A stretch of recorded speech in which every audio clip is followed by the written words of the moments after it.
Halo semuanya, selamat malam. Kita ketemu lagi dalam G-Code Season 2, 100th episode special. Masih dalam rangkaian episode spesial ke-100 dari catatan saya musim kedua di channel YouTube saya, James Klein Smith Rothschild. Kembali bersama saya, Jacob Rothschild, yang akan menemani pemirsa pada hari ini, hari Sabtu, tanggal 18 Juni 2016, bertepatan dengan malam ke-14 bulan Ramadan 1437 Hijriah.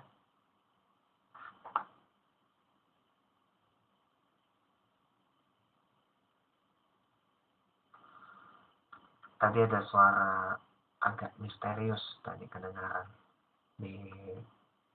nggak tahu di mana, saya nggak tahu. Ada suara misterius tadi, tapi insya Allah nggak mengganggu konsentrasi untuk malam hari ini. Kali ini di bagian kesekian, saya nggak ngitung bagian keberapa ini.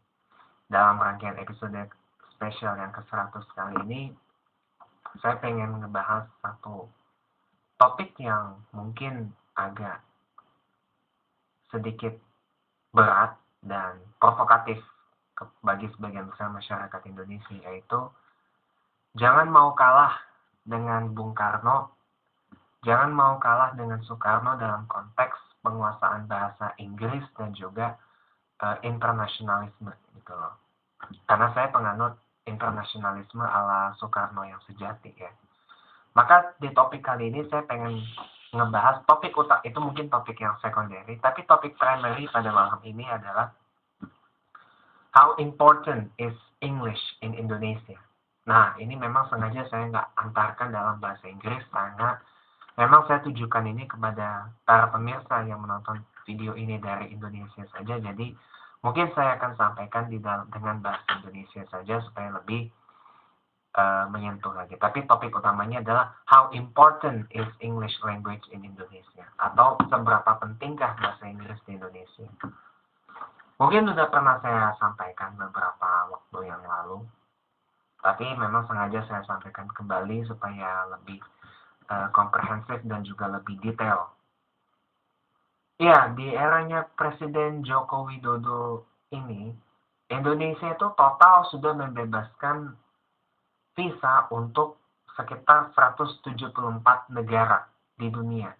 Bebas visa untuk mengunjungi Indonesia selama 1 bulan atau 30 hari untuk menambah devisa bagi negara Indonesia dan juga menambah daya gedor investasi asing di Indonesia. Tapi foreign investment is not easy as the government thought. For me as an investor, investment needs lots of requirements, lots of things to do and to solve. Ada banyak hal, ada banyak persyaratan yang harus dipenuhi dalam berinvestasi gitu. Terutama ini menyangkut masalah foreign investment. How can a foreign investor in Indonesia meet with Indonesian broker who is unable to speak English, which is a global lingua franca though?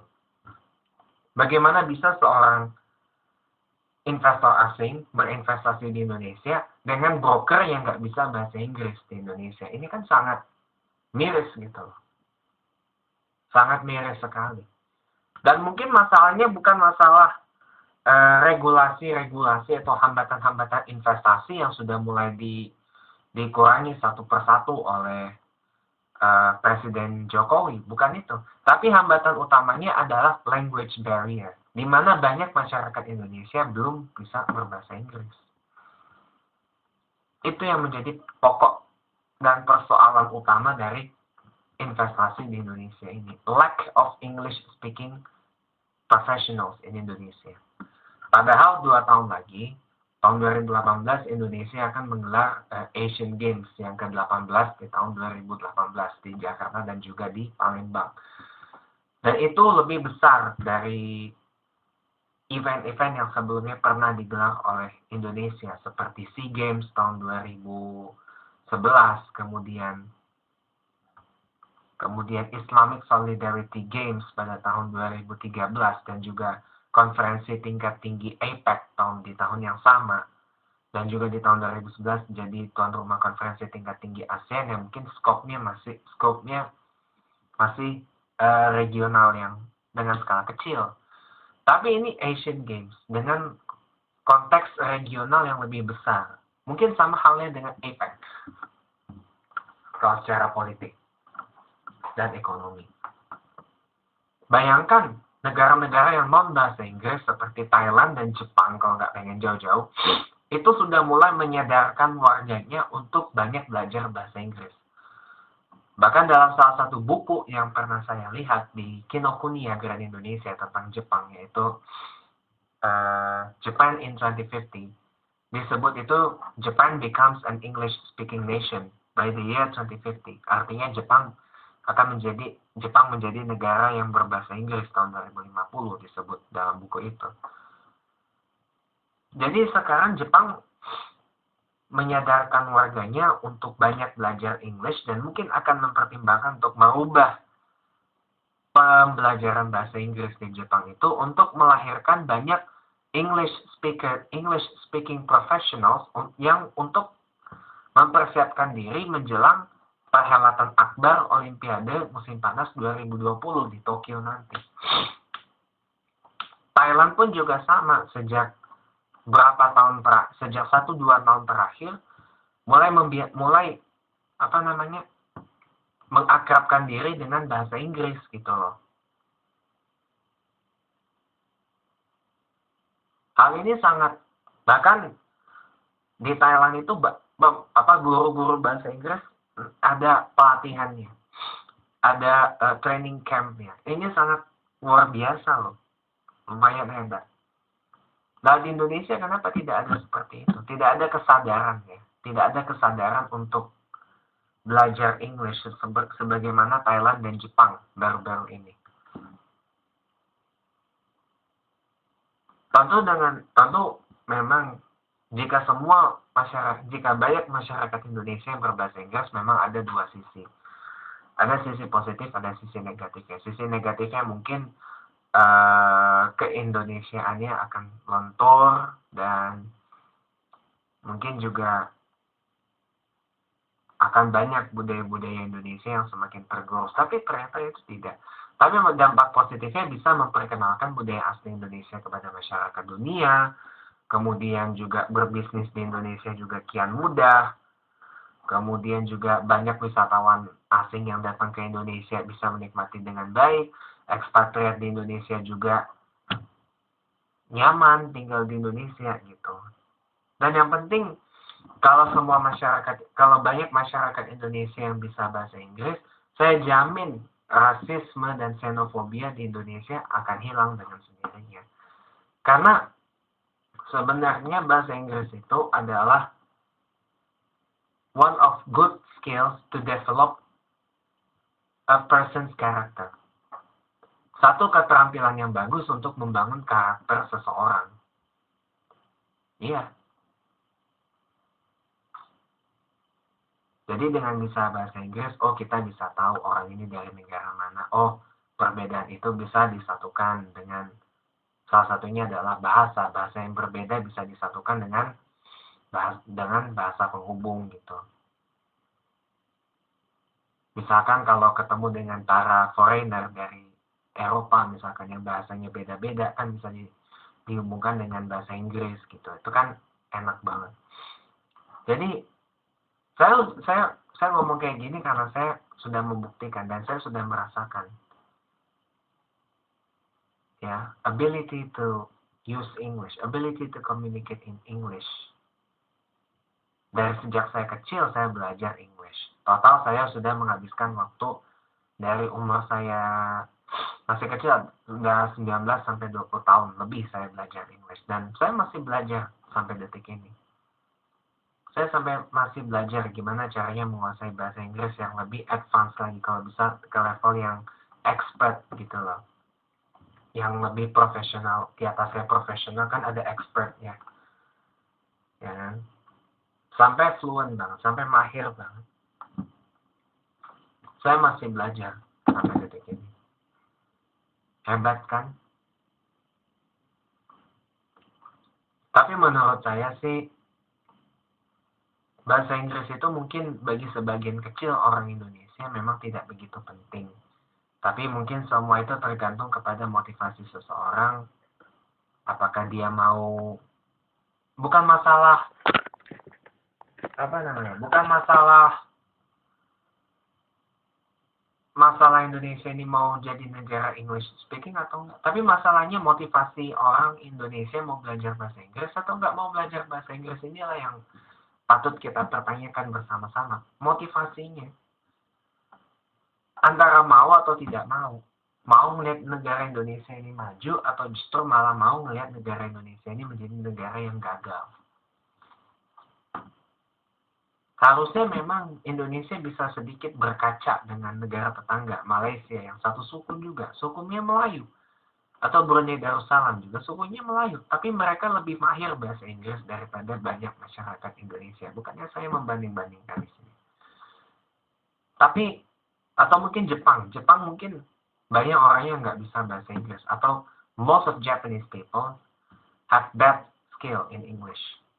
Tapi lama-lama mereka tersadar, they feel enlightened, they feel that they should learn English because it's needed by the Japanese people for interacting with the world, with the whole world. Apalagi Jepang setelah Olimpiade 2020 itu saya percaya bakal banyak menjadi tuan rumah event-event internasional yang lain. Dan orang pun juga sudah punya kepercayaan tinggi terhadap Jepang, bahwa ekonomi Jepang tuh sekarang sudah mulai bagus sekarang ini. Jadi pada intinya English is important for some Indonesian people. Bahasa Inggris itu penting bagi sebagian orang Indonesia. Iya. Kalau mereka tahu manfaatnya apa. Kalau tahu manfaat bisa bahasa Inggris itu apa, khasiat bisa bahasa Inggris itu apa, ya pasti mereka akan belajar English sampai tuntas banget. Sampai bisa banget, kalau bisa sampai ke level expert banget. Kalau mereka tahu manfaatnya, tapi kalau buat mereka yang nggak tahu, ya mungkin mereka akan menganggap English itu nggak penting, dan juga mungkin akan menganggap bahwa English itu akan selamanya difficult for them.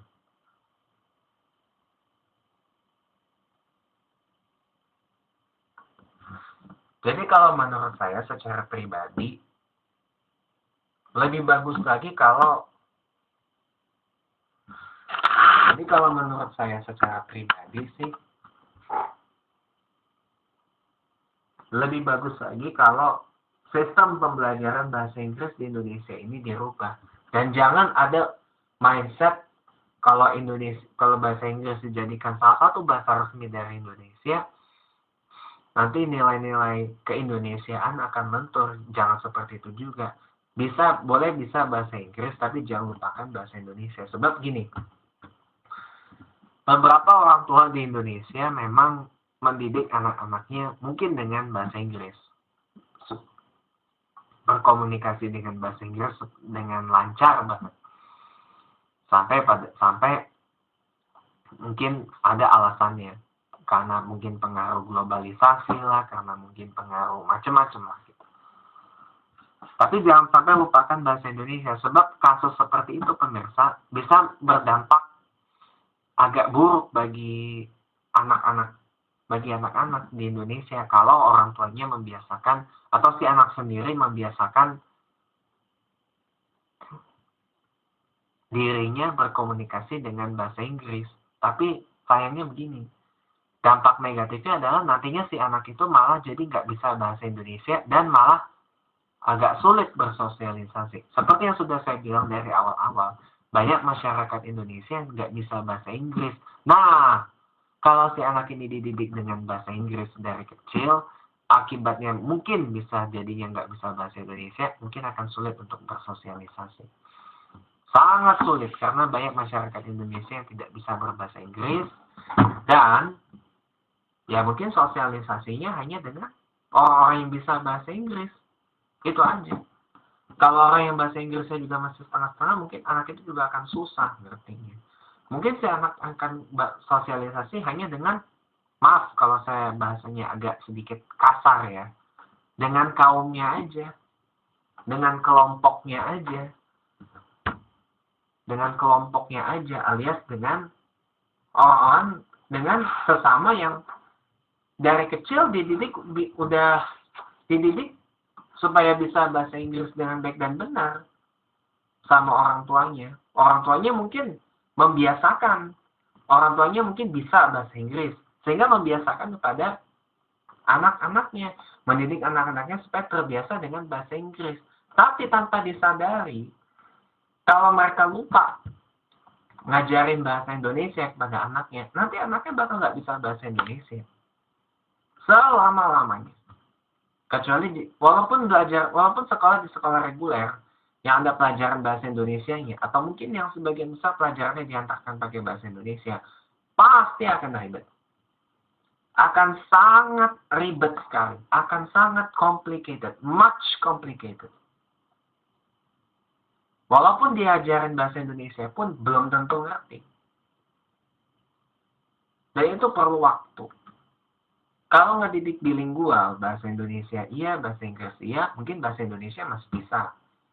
Dan sosialisasi pun juga lebih mudah. Tapi kalau membiasakan hanya dengan English saja, maaf saya bilang. Karena kebanyakan masyarakat Indonesia tidak bisa berbahasa Inggris, jadi mungkin sosialisasi juga akan susah nantinya. Dan sangat-sangat berdampak buruk bagi anak nantinya. Jadi mungkin sangat berdampak buruk nanti karena anak hanya bisa bersosialisasi dengan kaumnya saja yang mungkin English speaking di Indonesia gitu. Dan resikonya mungkin bagi mereka yang nggak bisa bahasa Inggris, nanti pasti ditanya, where you come from?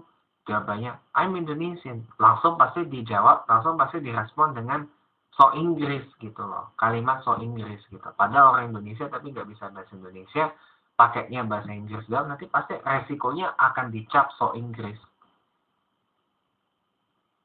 Pasti resikonya akan dicap bule KW oleh sebagian besar masyarakat Indonesia nggak bisa bahasa Inggris gitu loh. Makanya saya bilang di sini, ya boleh aja bisa bahasa Inggris dengan fluent, tapi jangan sampai lupakan bahasa Indonesia itu aja. Karena nanti resikonya bisa repot bagi masyarakat Indonesia. Pasti akan banyak bully. Kayak tadi misalkan so Inggris lah, so bule KW lah. Kayak begitu. Itu udah resiko yang harus ditanggung. Padahal itu fakta. Fakta yang terjadi sekarang ini. Bahwa banyak anak-anak di Indonesia, meskipun orang Indonesia, tapi nggak bisa bahasa Indonesia, hanya bisa bahasa Inggris doang, itu banyak. Apalagi di kota seperti Jakarta ini, bukannya banyak lagi, mungkin udah bisa dihitung pakai persen lah, pokoknya. Iya. Jadi mungkin, ya, I'm sorry to say gitu, don't judge them with so English, fake foreigner. Bukan, you don't have to do that. Jangan berbuat seperti itu gitu. Malah lebih bagus lagi kalau kita mau belajar sama mereka gitu. Karena pada dasarnya it's like complement each other gitu. Complementing each other, melengkapi satu sama lain. Yang nggak bisa bahasa Inggris bisa belajar dengan penuturnya, yang English speaking nggak bisa bahasa Indonesia bisa belajar dengan penuturnya. Itu udah kodrat ilahi, kodratnya Allah memang udah kayak gitu. Jadi mungkin ya maaf aja kalau saya bahasanya mungkin agak weird, agak kasar ya, agak aneh gitu.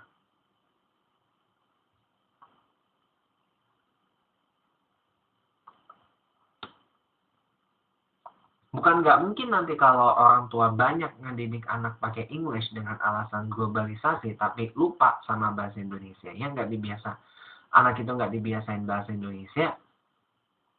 Ya sorry to say, masyarakat Indonesia nggak bisa bahasa Inggris harus bisa menerima kenyataan bersosialisasi dengan orang yang seperti itu, orang Indonesia tapi nggak bisa bahasa Indonesia, tapi dia hanya bisa English doang. Karena pada faktanya pemirsa, banyak juga orang Indonesia yang nggak bisa bahasa Indonesia.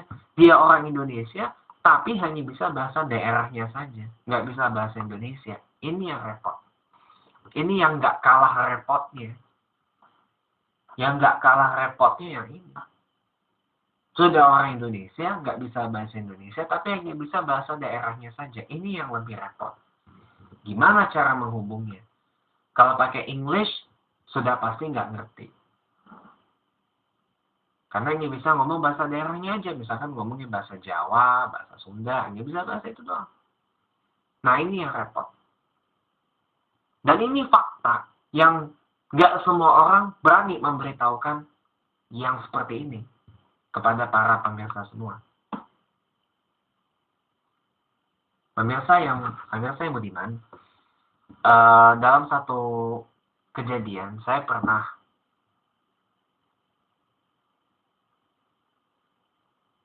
bertemu dengan beberapa orang dari Jawa.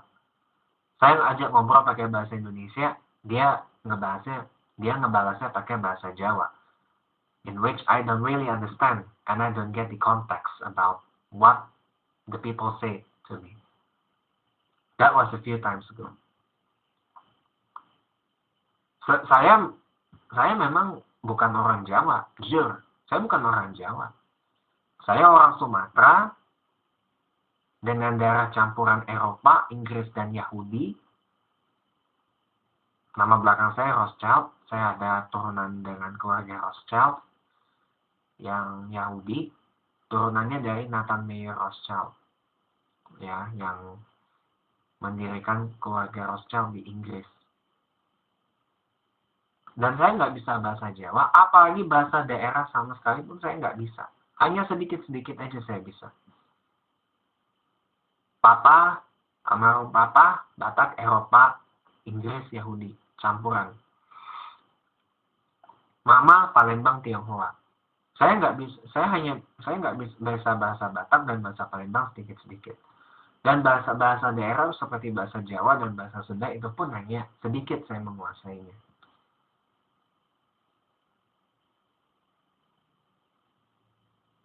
Saya berpikir, kalau orang yang waktu itu ngomong ke saya pakai bahasa Jawa, kalau nggak ada yang menerjemahinnya, udah pasti saya bakalan pusing sendiri. Itu pernah saya alami, itu beberapa waktu yang lalu saya alami kejadian seperti itu. Bayangkan kan, pusingnya saya ngebalas yang kayak gitu.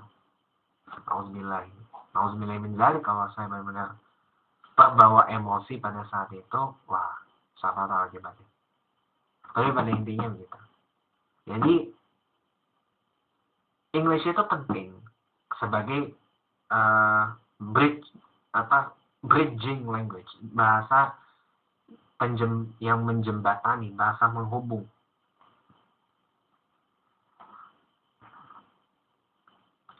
Makanya saya kadang-kadang merasa, oh, penting ini. Saya merasa bahwa gak cuma English doang yang penting, tapi bahasa-bahasa asing juga penting. Tapi sekarang ini memang English masih menjadi bahasa global yang masih penting untuk dipelajari. Karena pada dasarnya memang lingua francanya dunia ini adalah bahasa Inggris. Jadi ya hati-hati aja orang itu, hati-hati aja kalau misalkan ketemu dengan orang Indonesia yang nggak bisa bahasa Indonesia tapi hanya bisa bahasa daerahnya, jangan dicap dengan kalimat-kalimat yang berbau rasis gitu loh. Dan sebaliknya, kalau yang ketemu adalah orang Indonesia tapi nggak bisa bahasa Indonesia alias hanya bisa bahasa Inggris doang, juga jangan dicap so Inggris kayak gitu. Jangan sampai. Karena pada dasarnya itulah kodrat dari Allah, saling melengkapi satu sama lain. Karena pada dasarnya everyone is unique. Semua orang punya keunikan masing-masing. Jadi saran buat pemerintah Indonesia, mungkin pendidikan bahasa Inggrisnya dirubah menjadi lebih baik lagi dan menjadi lebih bagus lagi ke depannya. Karena pada dasarnya memang nggak cuma di era Jokowi doang yang mendorong banyak investasi asing ke Indonesia, bahkan sampai mau mendatangkan rektor asing ke beberapa university di Indonesia gitu. Dan apalagi keuntungan tambahannya, peraturan Menteri Tenaga Kerja yang mewajibkan para tenaga kerja asing yang bekerja di Indonesia wajib berbahasa Indonesia itu sudah dicabut demi mempermudah investasi asing ke Indonesia. Jadi malah ada nilai plus gitu loh. Jadi malah ada nilai plus dan itu bisa jadi penguat bahwa English is really important in Indonesia. Jadi bahasa Inggris itu sangat-sangat penting bagi masyarakat Indonesia kalau nggak pengen tertinggal di era masyarakat ekonomi ASEAN dan globalisasi seperti sekarang ini. Dan pesan saya yang sebelum saya tutup episode kali ini, jangan mau kalah dengan Soekarno dan Kiai Haji Agus Salim, pahlawan nasional Indonesia yang belajar bahasa Inggris hanya dengan modal buku, hanya dengan modal baca buku. Kita yang hidup di era yang kontemporer, pasca modern dan sudah kontemporer ini, belajar bahasa Inggris bisa dengan banyak pilihan, gak cuma dari buku tapi juga dengan multimedia, dengan teknologi informasi. Masa kalah dari Soekarno dan Kiai Haji Agus Salim, pahlawan nasional Indonesia yang belajar bahasa Inggris dan bisa bahasa Inggris bermodal dengan banyak baca buku-buku berbahasa Inggris. Masa kita kalah dari mereka? Nah, semoga ini jadi penyemangat buat para pemirsa semua untuk lebih rajin, lebih tekun, dan lebih giat lagi belajar bahasa Inggris sampai kalau bisa, sampai lancar ke level fluent. Jangan sampai fluent dulu lah. Minimal di level advance, profesional, dan expert dulu deh, baru ke level fluent. Nanti pelan-pelan, siapa tahu kita bisa mengimbangi Soekarno dan Kiai Haji Agus Salim yang mahir bahasa Inggris, yang mahir bahasa Inggris, meskipun mereka hanya belajar lewat baca-baca buku yang berbahasa Inggris. Jadi jangan mau kalah dari mereka. Jangan mau kalah dalam hal penguasaan bahasa Inggris bagi masyarakat Indonesia dari Bung Karno dan juga Kiai Haji Agus Salim. Mereka belajar English dengan buku, baca-baca buku, literatur yang berbahasa Inggris. Kita belajar bahasa Inggris gak cuma dengan buku, tapi juga dengan multimedia, dengan teknologi informasi yang sudah canggih dari pahlawan nasional Indonesia tadi saya sebut. Masa kita kalah? Ini mungkin bisa sedikit menjadi cambuk buat para pemirsa semua yang ada di Indonesia untuk lebih semangat lagi, lebih giat lagi, lebih tekun lagi, dan lebih rajin lagi, dan lebih termotivasi lagi untuk belajar bahasa Inggris sampai bisa, sampai fluent, sampai lancar, sampai bahasa Inggris itu cuma tinggal cus, cuma tinggal asal ngebacot doang, cuma tinggal ngomong doang, teori-teorinya sudah kita kuasai, pola-pola kalimatnya sudah kita kuasai, tinggal cus aja, pronunciation-nya juga sudah benar, juga tinggal cus saja, dan paham apa yang diomongin, listening skill-nya juga bagus. Ya, harusnya kita bisa lebih dari Soekarno dan Kiai Haji Agus Salim dalam hal penguasaan bahasa Inggris. Tapi itu semua tergantung pada semangat pemirsa, ketekunan pemirsa, dan semangatnya pemirsa, yang kerajinan pemirsa dalam belajar bahasa Inggris sampai fluent.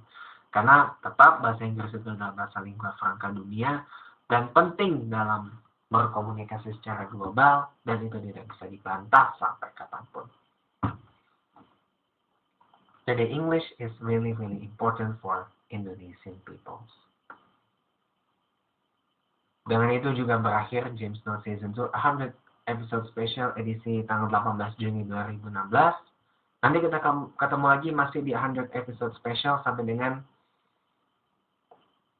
dengan referendum keanggotaan Inggris di Uni Eropa tanggal 23 Juni 2016, dan bisa diperpanjang sembari menunggu episode 101 nantinya akan ditayangkan paling lama seminggu setelah UKE membership referendum tanggal 23 Juni 2016 yang akan datang. Oleh karenanya, James Bond Season 2 100 episode special edisi 18 Juni 2016 saya akhiri dulu sampai di sini. Jangan lupa subscribe terus channel YouTube saya James Collins Shop, dan jangan lupa tonton terus James Bond Season 2 di channel YouTube saya, dan jangan lupa juga untuk selalu subscribe YouTuber yang menjadi influencer saya. Ada Edozel, ada juga channel keduanya Edozel Days, Last Day Production, Adniura, Sagi Dahye, Michelle Hendra, Minyo 33, Indo Makeup, Vlogger, Rachel Godot, kemudian ada juga Chandra Leo, ada Reza Arab Octavian, Tara Arts Game Indonesia, ada juga Benazio Putra, ada juga Kevin Anggara, Reina Santoso, ada juga anak gaul PK, dan yang terakhir Nessie Judge. Jangan lupa untuk subscribe channel-channel YouTube yang tadi sudah saya sebut, karena sayang banget kalau nggak nonton video-video YouTube dari mereka yang sudah pasti lebih keren, lebih bagus, dan lebih epic daripada vlog saya. Dan mungkin kalau sudah subscribe, jangan lupa like, dan juga mungkin berikan sedikit lah kritik, saran, opini, atau apresiasi di kolom komentar di video-video yang dari channel YouTube yang tadi sudah saya sebut. Jangan lupa subscribe terlebih dahulu. Kalau misalkan menarik, kasih like. Ya, jangan lupa sedikit tanggapan, komentar, opini, kritik, saran, pendapat, atau apresiasi bisa ditulis di kolom komentar di video-video di channel-channel YouTube yang tadi sudah saya sebut. Jangan sampai kelupaan untuk subscribe, dan dengan itu